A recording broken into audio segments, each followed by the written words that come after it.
Carlos Alcaraz completes the career Grand Slam at just 22 years old, joins a very short list of players that have been able to do that. How do you put into words just how impactful that is out of a guy so young? I mean, it's hard to say because he still has so much more time to go. I don't want this to be the end for his career. I want him to keep going and see if he can maybe even catch Djokovic. He's got a long way to go to do that, obviously, with 24. But the one thing with Alcaraz that's so amazing to me is he wins the big moments in every match that he plays. He wins the five-setters. He's the guy that comes through with the biggest moments. He seems to be more confident, more relaxed. I guess it helps that you're lightning fast.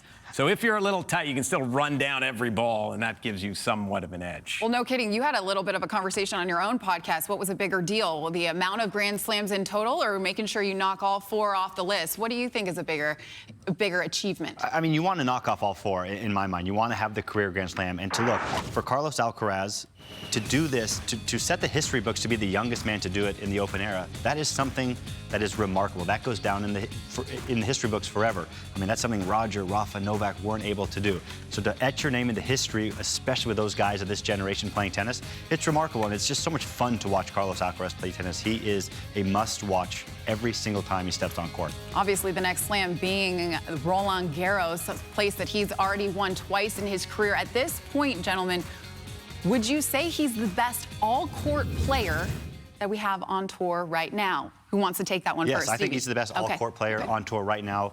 I mean, Sinner's obviously a close second.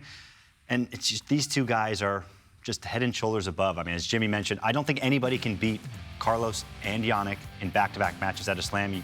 If Novak can't do it, I don't think anybody can do it at the moment at a slam. Well, and the setup for Novak at this event was as good as it's going to get. He got a default in the round of 16. Yep. He got a default in the quarterfinal, so he comes into the semifinal fresh at the slam where he's had the most success. If there was ever going to be a time he was going to get them both, it would have been here, and he still wasn't quite up to it. Of course, Alcaraz is the best all-court. I don't know, Sinner on a hard court, hard to know if he's ahead of Alcaraz. It doesn't seem as though he is right now, because Alcaraz has the ability to change things up. He'll suddenly lift the ball. He'll do some different things, and Sinner's more of a straightforward bang the ball through the court. He can open it up as well, but I think Alcaraz has the edge right now in that matchup. Well, let's take a look at that list that he has now joined, that coveted list where you have won all four of the Grand Slams. He's the youngest player to get it done. 22 years old, 258 days. That's pretty young and pretty incredible, Jimmy. I mean, you know, Dodd Budge was right behind him back in 1938. He won all four of his in that same year in 1938. Yeah. He won the Grand Slam that year. Laver did it as well in 1962.